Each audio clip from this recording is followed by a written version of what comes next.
Today we have discussed about the electrical field lines, property of electrical field lines and electrical field intensity. Firstly we have discussed about the electrical field. Electrical field होता क्या चीज है बच्चे? Field का अगर हम हिंदी में meaning देखें तो फील्ड का हिंदी में मीनिंग होता है एरिया, ठीक है। तो अगर मैं इस मार्कर का एग्जांपल लूं तो इसका फील्ड एरिया क्या है? मान लीजिए ये कोई मैग्नेट है, ये इसका एरिया क्या है? किस चीज का एरिया है कि ये कितनी दूरी तक किसी मैग्नेटिक मटेरियल को अट्रैक्ट या रिपेल कर पाते हैं, वो इसका एरिया है। तो सिमिलरली बच्चे जो चार्ज पार्टिकल होते हैं उनका भी कुछ एरिया होता है जिस एरिया में वो इलेक्ट्रिकल प्रॉपर्टी को शो ऑफ करते हैं और उस फील्ड को हम बोलते हैं उसका इलेक्ट्रिकल फील्ड। मैंने मान लिया कोई मेरे पास चार्ज पार्टिकल है, ये वो चार्ज पार्टिकल अपने चारों तरफ इतनी दूरी तक किसी अनदर चार्ज पार्टिकल को अट्रैक्ट या रिपेल कर रहा है, तो ये इसका एरिया क्या कहलाएगा? Electrical field of this charge.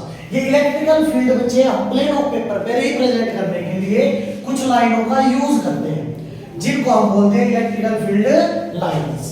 अब इन इलेक्ट्रिकल फील्ड लाइंस को ड्रॉ करने की कुछ प्रॉपर्टीज है, कुछ रूल्स है, उनको बोलते हैं property of electrical field lines. मान लीजिए मैंने यहाँ पे दो चार्ज पार्टिकल लिए, एक पॉजिटिव और एक नेगेटिव। तो सबसे पहला रूल क्या है इलेक्ट्रिकल फील्ड लाइन को ड्रॉ करने का कि इलेक्ट्रिकल फील्ड लाइंस बच्चे हमेशा ही पॉजिटिव चार्ज से नेगेटिव चार्ज की तरफ प्रोपोगेट करती है, चलती है। जैसे यहाँ पे देखिए मैंने पॉजिटिव टू नेगेटिव ये बनाए हैं, तो एरो हेड मैंने नेगेटिव की तरफ लिया है।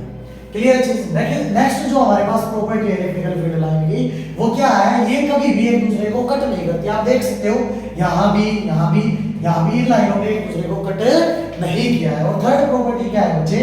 ये जो इलेक्ट्रिकल फील्ड लाइन है वो एजेस से, किनारों से डेंस होते हैं। आप देख सकते हो यहाँ पे किनारों से इनके बीच का गैप कम है और मिड से इनके बीच का गैप ज्यादा है। दैट मींस ये मिड से क्या होते हैं? रेयर होते हैं। क्लियर बच्चे ये चीज। एक और चीज जो इलेक्ट्रिकल फील्ड लाइन होती है बच्चे, ये तो प्रॉपर्टी थी हमारे पास तीन, बट इसके अलावा एक नई चीज और है जो मैं तुम्हें बताना चाह रहा हूँ यहाँ पे कि इलेक्ट्रिकल फील्ड लाइंस जब स्ट्रेच होती है, फैलती है, तो बच्चे वो साइडों में सबसे ज्यादा फैलती है as compare to their upper and lower part. Clear है बच्चे ये चीज?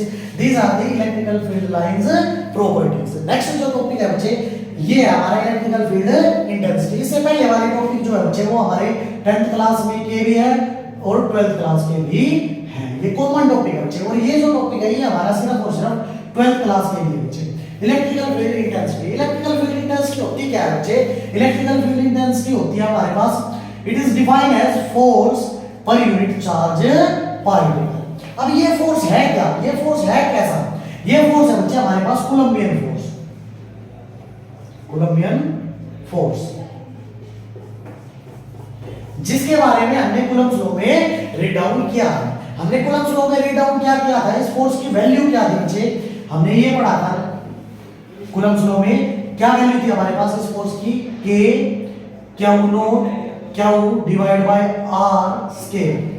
ये हमारे पास कूलम्ब्स लॉ से फोर्स की वैल्यू थी divide by Q naught as it is. Q naught से क्यू नॉट कैंसिल आउट हो गया, तो बच्चे मेरे पास E की वैल्यू क्या आई? E stand for electrical field intensity, K Q by R square.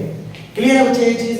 That is the formula for electrical field intensity and that one is also the formula for electrical field intensity. अगर numerical में है force provided है और charge provided है तो हम electrical field यहां से डिटरमाइन कर सकते हैं। अगर न्यूमेरिकल में हमें डिस्टेंस दी गई है और फोर्स दिया है तो हम इस फार्मूले से इलेक्ट्रिकल फील्ड इंटेंसिटी डिटरमाइन कर सकते हैं।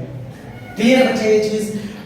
जैसे हमारे पास फोर्स एक वेक्टर क्वांटिटी होता है बच्चे, वैसे ही हमारे पास इलेक्ट्रिकल फील्ड इंटेंसिटी भी एक वेक्टर क्वांटिटी होता है।